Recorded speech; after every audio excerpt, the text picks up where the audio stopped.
Subject of violence against women has been in public discourse for many decades, but yet little has been done. Should this be limited to dialogue alone? News First, Azrazan reports.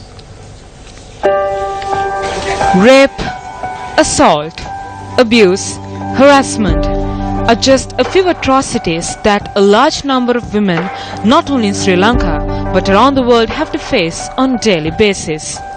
A spike in violence against women has raised the bar for society, policymakers as well as responsible authorities to do more to stop the tears that continue to fall without any hope. On International Day for Elimination of Violence against Women, the first Sri Lankan woman to summit Mount Everest and prove the power of a woman to the entire nation expressed her thoughts to News First. Most of the time parents are worried to send their daughters outside, not because of anything else, but because they're scared about the safety. Yes, absolutely. That's very important. And I think that's where we need an education system also that talks about equality. Everyone has a right to live free from violence. And also the legal system. We have many laws against rape, against street sexual harassment, against domestic violence. Right? We need to create a society that talking out against it and shaming the perpetrator is the norm. Not for the woman to feel ashamed that she has just got harassed. According to the European Union, approximately 60% of women are subjected to domestic violence. In Sri Lanka, it's a particularly bad problem. So one of the things that the European Union is trying to do is work with government, work with NGOs and work with public personalities to raise awareness of this issue. It's awareness for women in the sense that they need to know that this is completely unacceptable, and there's an awareness also obviously for men that this is completely unacceptable. There is never an excuse to hit your wife. There's never an excuse to hit your daughter. It's time for society to really address them.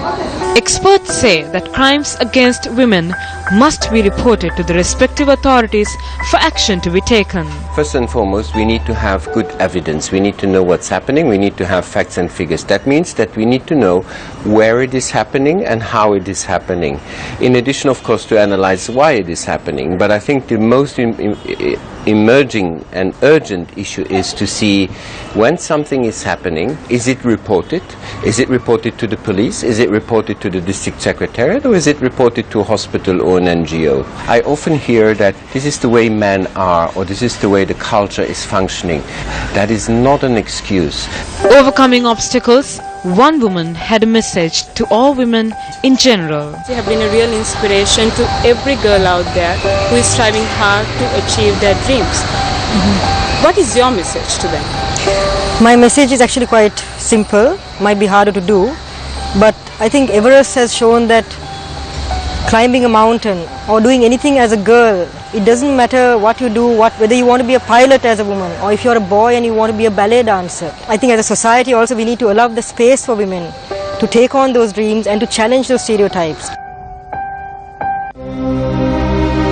Ceylon tea, an illustrious past but does it have a future?